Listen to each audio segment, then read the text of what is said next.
नमस्कार दोस्तों, मैं प्राची एक बार फिर से आपके सामने मौजूद हुई एक एक्सक्लूसिव रिपोर्ट लेकर। पूर्व उपराष्ट्रपति जगदीप धनखड़ ने जब से अपने पद से इस्तीफा दिया तब से लोगों की रुचि बढ़ गई है ये जानने को लेकर कि क्या सच में जगदीप धनखड़ को स्वास्थ्य संबंधी बीमारी थी या नहीं। इसके पीछे किसी और का हाथ था या फिर कोई षड्यंत्र था। लेकिन वहीं दूसरी तरफ चर्चा इस बात की भी तेज हो गई है कि उपराष्ट्रपति के लिए किसे चुना जाएगा। ये सवाल सबके मन में कौन रहा है, जो रिक्त स्थान है वो आखिर कैसे भरा जाएगा, जिसका जवाब आज हम अपनी रिपोर्ट में आपको दिखाएंगे भी और बताएंगे भी। अब सत्ता पक्ष और विपक्ष दोनों चुनावी मैदान में हैं, अपने अपनी उम्मीदवारों को लेकर। आपको बता दें, ये एनडीए उम्मीदवार सीपी राधाकृष्ण और विपक्ष के उम्मीदवार हैं बी सुदर्शन रेड्डी। इन दोनों ने नामांकन दाखिल कर दिया है। विपक्ष के उपराष्ट्रपति पद के उम्मीदवार और सुप्रीम कोर्ट से retired justice B Sudarshan Reddy ने कुछ इस तरह से अपना नामांकन किया। इस दौरान विपक्ष के सबसे बड़े चेहरे राहुल गांधी और कांग्रेस अध्यक्ष मल्लिकार्जुन खड़गे के साथ कई बड़े नेताओं की मौजूदगी रही। दोस्तों, आपको बताते चलें कि सुदर्शन रेड्डी गुवाहाटी हाईकोर्ट के चीफ जस्टिस और गोवा के पहले लोकायुक्त भी रह चुके हैं और वो आंध्र प्रदेश के रहने वाले हैं। 2007 में सुदर्शन रेड्डी को सुप्रीम कोर्ट का जज नियुक्त किया गया था और उपराष्ट्रपति पद के लिए अब उनका सीधा मुकाबला एनडीए उम्मीदवार सीपी राधाकृष्ण से होगा। तो वहीं सीपी राधाकृष्ण ने एक रोज पहले नामांकन दाखिल किया था। इस मौके पर उनके साथ प्रधानमंत्री नरेंद्र मोदी भी मौजूद रहे।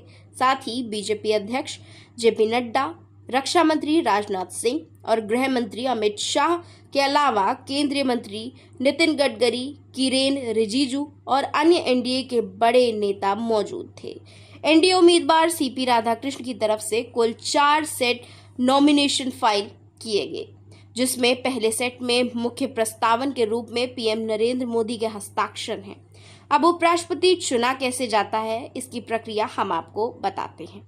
पहले मतदाता वरीयता क्रम में उम्मीदवारों को रैंक किया जाता है। फिर निर्वाचक मंडल में लोकसभा के निर्वाचन सदस्य और राज्यसभा के निर्वाचन और मनोनीत सदस्य शामिल रहते हैं। उपराष्ट्रपति चुनाव गोपनीय मतदाता प्रणाली के तहत किया जाता है।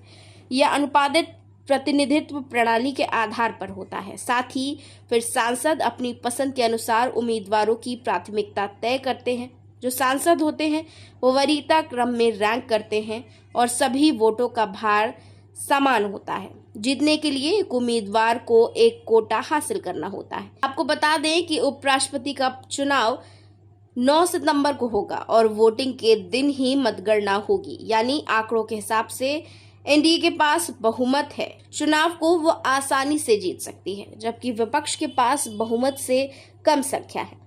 दोस्तों, दोनों उम्मीदवारों की अपनी अपनी ताकतें और कमजोरियां हैं, जिसके चलते किसी को भी कम नहीं आंका जा सकता। अगर बात करें सीपी राधाकृष्ण की, तो उन्हें राजनीतिक अनुभव ज्यादा है।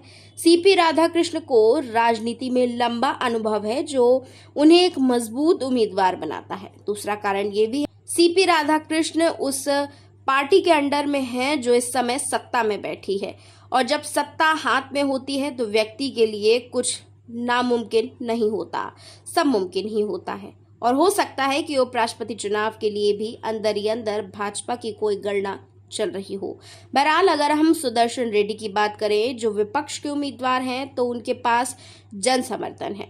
सुदर्शन रेड्डी को जनता का समर्थन प्राप्त हो सकता है, खासकर अगर वे स्थानीय मुद्दों पर मजबूत हैं। साथ ही उनकी नई सोच उन्हें एक नए और ताजगी भरे दृष्टिकोण के रूप में देख सकती है, जो मतदाताओं को आकर्षित कर सकता है। ये कहना मुश्किल है कि किसके जीतने के ज्यादा चांसेस हैं, क्योंकि ये कई कारकों पर निर्भर करता है, जैसे कि मतदाताओं की पसंद, अभियान की रणनीति और स्थानीय मुद्दे। हालांकि अगर सीपी राधाकृष्ण को अपनी पार्टी का मजबूत समर्थन प्राप्त है और वे अपने अनुभव का लाभ उठा पाते हैं, तो उनके जीतने के चांस ज्यादा हो सकते हैं। दोस्तों, आपको क्या लगता है कि पक्ष या फिर विपक्ष के उम्मीदवार जीतेंगे? कौन जीतेगा, हमें कमेंट करके जरूर बताएं और ऐसे ही तमाम खबरों के लिए बने रहें हमारे चैनल के साथ।